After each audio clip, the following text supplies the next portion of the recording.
Very good morning. It's Tuesday, the 18th of March. Also this morning, people in the UK budget for the year ahead. Steph has more for us from Leeds this morning. Morning, Steph.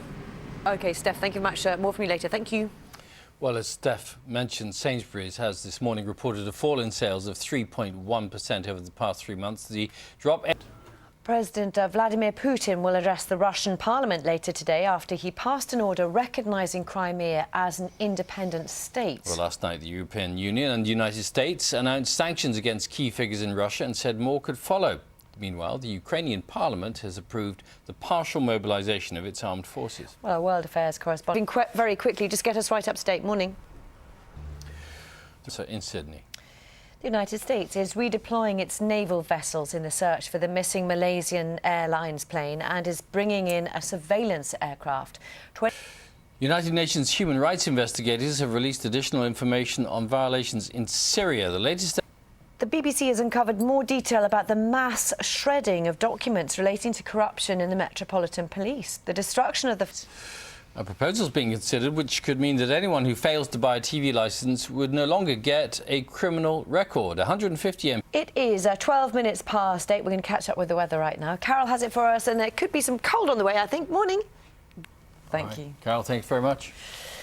Working parents could be given up to £2,000 a year towards the cost of each of their children's care. In homes where both parents work and their children are under 12, the government now says it'll meet a fifth of the expense. The scheme will now be introduced far more quickly than previously planned, but not until after the next election. Joining us now is the Deputy Prime Minister. Thanks for joining us.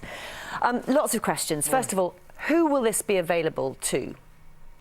Let's talk about the childcare part of this, because it's, as far as I understand, £2,000 per child, and that includes families who earn up to £300,000 per year. Is that fair? What type of childcare will you be able to pay for? Because presumably it has to be registered in some form. OK. As I understand, it's only for families where both parents are working. What about those families, parents who make the decision not to work, to take on the responsibility themselves? So many people talking to us today about the cost of living. Let's just give another question about this. What about help for working people who don't have children? You're giving out this help, £2,000 per child, to families who earn up to £300,000 per year. What about those who don't have children? I mean, that £700, I suppose you could compare to the £2,000. But let's talk also about cost of living. People are talking about food bills, particularly energy prices are really, really key to people. And this is what people have been telling us this morning. What more can the government do? And is it doing enough to stop those energy prices spiralling out of control? So many cuts have affected people in these times where there have been so many. Where is all this money coming for this childcare? Where is it going to come from? Deputy Prime Minister Nick Clegg, thanks for talking to us here in Breakfast. Thank you. 22 minutes past 8, coming up later on the programme. Now, here's a question that you've been answering, lots of you this morning. Would you break the bank to extend the life of a beloved family pet, even if that went against the advice of your vet? Well, comedian and chat show host Paul O'Grady's spent about £8,000 on chemotherapy for his dog Olga, even though veterinary advice was for him to have the Cairn Terrier put down. He says that he would have sold his house to pay for more treatment if it was necessary. We'll be speaking to vet Steve Leonard in a moment. First, though, here's what you've been telling us. Vet and TV presenter Steve Leonard is here with us now. We have had so many emails from people who have spent thousands of pounds on dogs, cats, whatever it is. Presumably, you've seen that quite a lot in your work. That's pretty too sentimental. No. Do you think? Well, you'd say that because you're a vet. Oh, yeah, but 20, 30 years ago, people wouldn't be talking like this about spending thousands of pounds on a pet, would they? Yes. When that moment comes, somebody's pet is seriously ill, you know it's going to cost them a lot of money. What do you say to them? Very much. Thanks, Steve. No, thank you. And thank you for all your emails as well.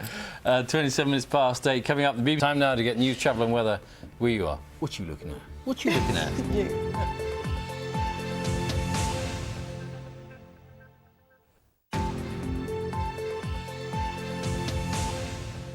Morning, this is Breakfast with Louise Minchin and Bill Turnbull.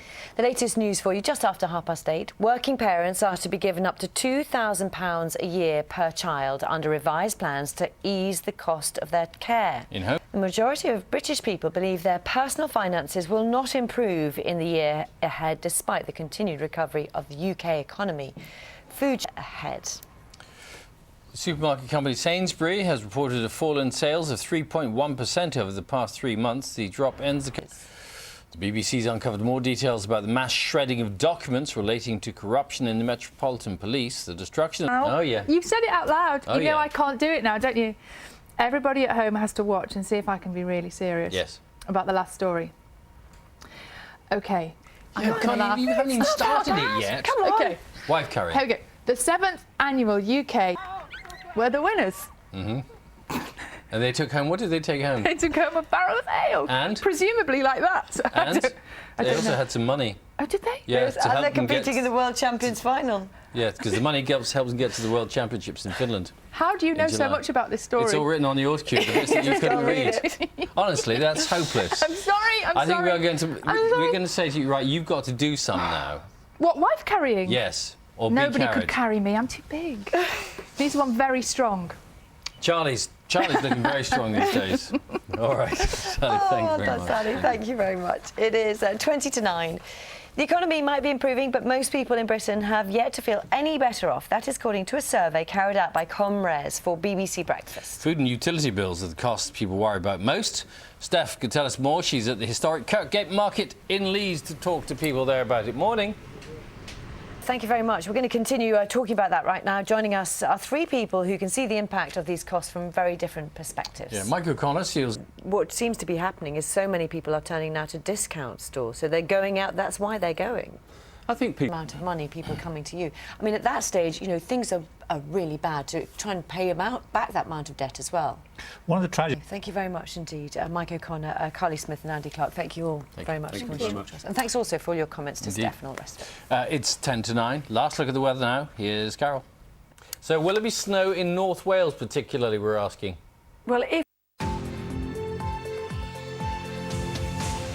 Welcome back. As a boy growing up in Derby, Jack O'Connell dreamed of being a professional footballer like his grandfather, but then a knee injury put paid to his career and he thought perhaps he'd become a soldier instead. Yes, but now with several television and film roles under his belt, including a part in the movie Unbroken, which is directed by Angelina Jolie, it seems his decision to get drama lessons instead was, what, a good one? Yes.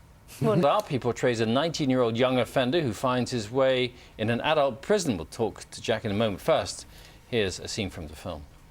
Yes, some scenes from the trailer. You managed to find a part without swearing. Well, that was the trailer with no dialogue, hardly any. It was very, very difficult, I can tell you, because there's an awful lot of language, isn't there? That's correct. And Gritty doesn't really do it justice.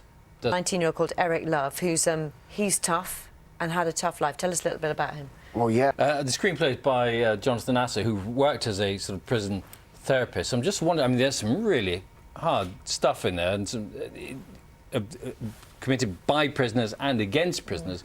How much of that do you think actually goes on behind prison walls? Who spent time in jail. Yeah, either that or... And it's filmed in a former prison as well. How much did that add, I mean, presumably to the whole atmosphere of Yeah, certainly. Yeah, It's the Crumlin Road jail in very Belfast, famous. which has a lot of history to it, of course. Well, let's see the moment where your character, Eric, is offered some special therapy by the prison governor.